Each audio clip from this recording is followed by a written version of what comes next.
Speeches at the Democratic National Convention start tonight in about an hour. Bernie Sanders, Michelle Obama, John Kasich on deck. Kasich used to work here at Fox. It'll be interesting to see what he says tonight. Stay tuned to Fox News for coverage and analysis of that. Good evening and welcome to Tucker Carlson tonight. It is amazing how quickly a civilization can tumble backwards. It takes a long time to build something worth having, but just a moment to destroy it. That's the most famous lesson of ancient Rome, whose fall was followed by 1,000 years of darkness. But as it turns out, that can happen anywhere. Just 3 months ago, this was a different country. Whatever its problems, America in the spring of 2020 was making good on its most basic principle. All men are created equal in the eyes of God and under the laws of the United States. Millions of immigrants from around the world believed that was true. That's why they came here. This country offered opportunity and safety to everyone, regardless of what they looked like. We were proud of that. We were right to be proud. Then, over Memorial Day, a man died in police custody in Minneapolis. Our leaders responded to his death in an unexpected way. They decided that America itself was a lie. They decided this was not a country founded on the promise of equality. Instead, they told us that America was a 250-year-old exercise in oppression and cruelty. The American experiment never should have been conducted. So in ways big and small, they began working feverishly to undo the country. It didn't take long. Just 12 weeks later, here are the results. This is video shot late last night in Portland, Oregon, during a BLM rally at the city jail and police precinct. A mob surrounded a man and woman in their truck. They beat the woman to the ground. The couple fled for their lives. The mob chased them until they crashed into a building. Watch.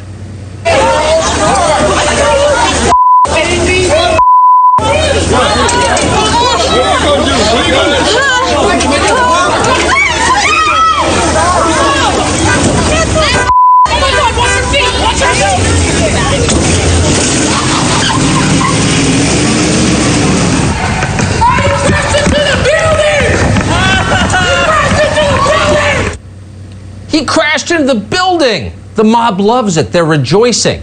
Then they set upon the man. They drag him out of his truck and force him to sit on the ground like a hostage. The man doesn't fight back. He doesn't resist in any way. Watch what happens next. Back up, bro. Back up, bro. Sit down, sit down. Bro, sit the down. Sit the down. Hey, bro, you're not leaving, bro. You're not going nowhere. Hey, sit your down, bro. Hey, chill. You talking about?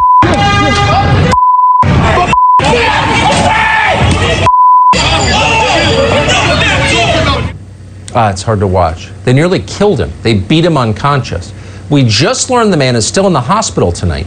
The monster who kicked him in the head as he sat there defenseless, the cretin wearing the jacket that says security on it, has not been arrested. Many on the internet seem to know exactly who he is, but as of tonight, no arrests at all. That's what Portland, Oregon is like right now.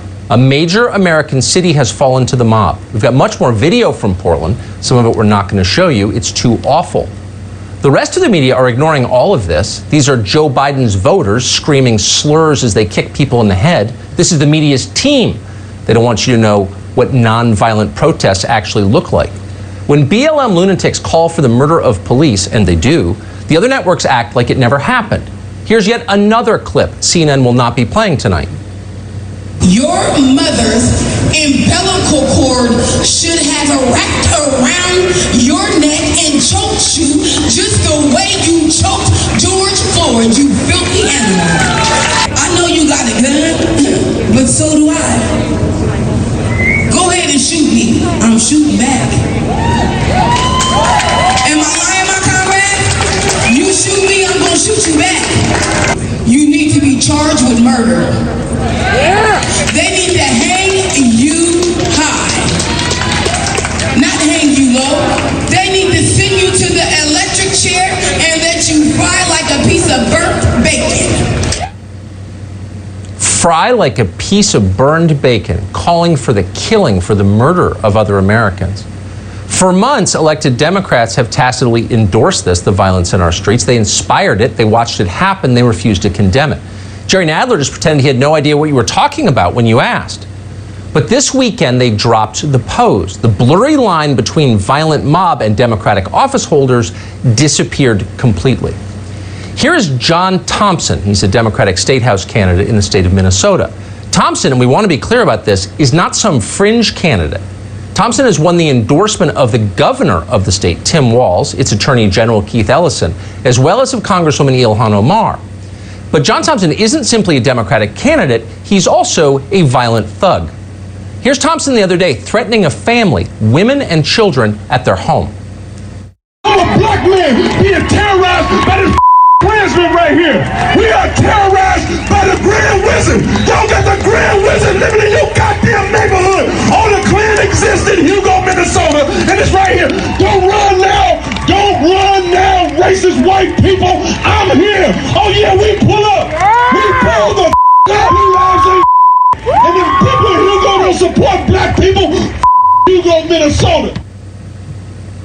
A normal political party would expel someone like that immediately. He's a lunatic, screaming at women on their front lawn, obscenities, threats. A normal country would arrest him. But Democrats allowed Thompson to write a cynical non-apology for what you just saw, in which he concedes that his threats of violence against young women were, quote, not helpful. Why was Thompson allowed to do that? He was allowed to do that because Democratic leaders agree with what he said. Here's Kamala Harris explaining that people like Thompson are the good guys, and everyone else, you, is a bigot and deserve what you get. You have one ticket that can say the phrase Black Lives Matter, and another who has been full-time sowing hate and division in our country. Oh, so what do you do with people who've been spending full time endorsing hate and division? You know. But in case that endorsement of violence in the streets was too subtle for you, here's Massachusetts Congresswoman Ayanna Pressley openly calling for political terrorism. Keep in mind, she said this on Saturday, this Saturday. Hold them accountable. Well, make the phone calls, send the email, show up.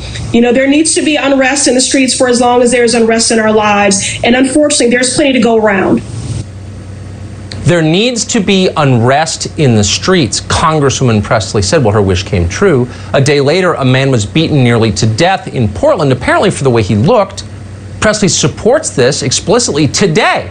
Today, after that happened, that video has been on the internet all day. Pressley spoke at a virtual event at the Democratic National Convention and praised cities like Portland for, quote, rising up.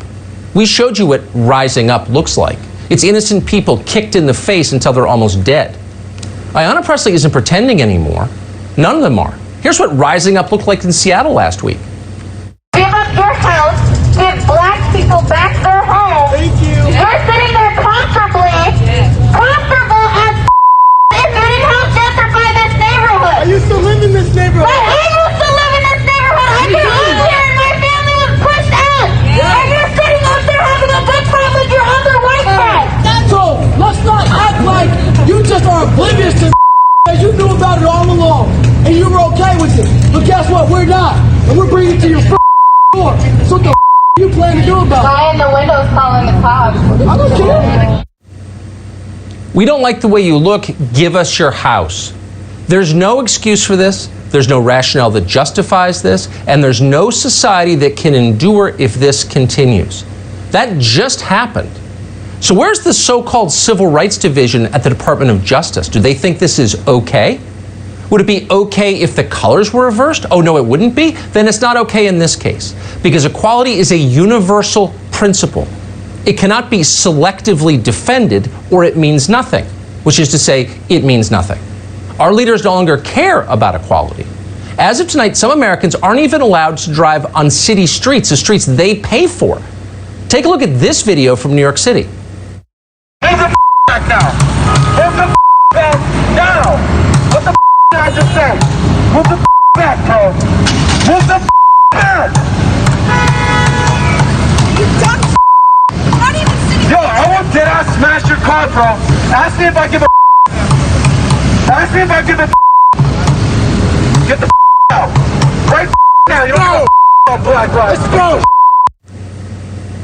So to pass the roadblock on a city street, first you have to swear allegiance to their specific political faction, and if you don't, they threaten to hurt you. But keep in mind, this is not Beirut. No, really, we promise. This is New York City, and everything's fine. It's fine. Stop complaining. Where's the federal government? Don't they have a constitutional obligation to ensure that your civil rights aren't violated for the way that you look? Yes, they do. That is their obligation. It's what they promised they would do. It's what you pay for. But they're terrified too. Nobody wants to be criticized for opposing the mob. So they close their eyes and they hope it goes away. But it won't go away. Meanwhile, America tumbles backward. It's also sad. Bob Woodson has seen the rise and fall of this country. He's a civil rights activist, long time, more than 50 years, president of the Woodson Center, and a man we turn to in moments like this. Mr. Woodson, thanks so much for coming on. This does seem like it's accelerating. Don't think that's my imagination. What's your view? It really is. And Black Lives Matter, that advertised itself as the champion of social justice for black, has really become a parasite. It has migrated from social justice to attack on the nuclear family, and also the burning of Bibles, desecration of the cross. They've also taken Second World War memorials. They've desecrated that, painted a sickle and a hammer on it. And they have, it was a nuclear family in our Christian faith that enabled us to survive slavery and discrimination. Exactly. But the question, Tucker, is where are the voices of dissent of the civil rights movement? Where's the Urban League? Where is the NAACP? Where's the Congressional Black Caucus to speak out against these race grievance vigilantes that are destroying this nation? Where are they? The fact and where are the Christian leaders? That's a fair question. Where are the Christian? I mean, during the civil rights movement that you participated in, the men at the front of the line were wearing collars. They were Christians. Where are those people now? Well, that's the big question. But the reality is 80% of low-income blacks in the country supports the police. They want more police. And there are other organizations around, but they are not the ones who are given a voice. We have the gatekeepers that are rewarded by the press, and corporate America keeps paying these parasites, and our country continues to decline. So what we're trying to do at the Woodson Center is really give voice to those dissidents in these communities who are standing up for America and want to protect these values. And so we really need to call out the civil rights movement, ask them where do they stand? Are they for the desecration of World War II memorials? Are they against the nuclear family?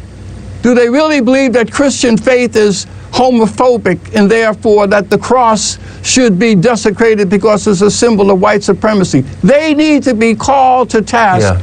Yeah. They need to answer which side do they stand, with Black America or with the parasites. I agree with that. And I think a lot of people watching this, even people I disagree with politically, are horrified by it, but they're too afraid to say anything. And it's just a shame. They need to be bold. Mr. Woodson, thank you. Great to see you tonight. Thank you.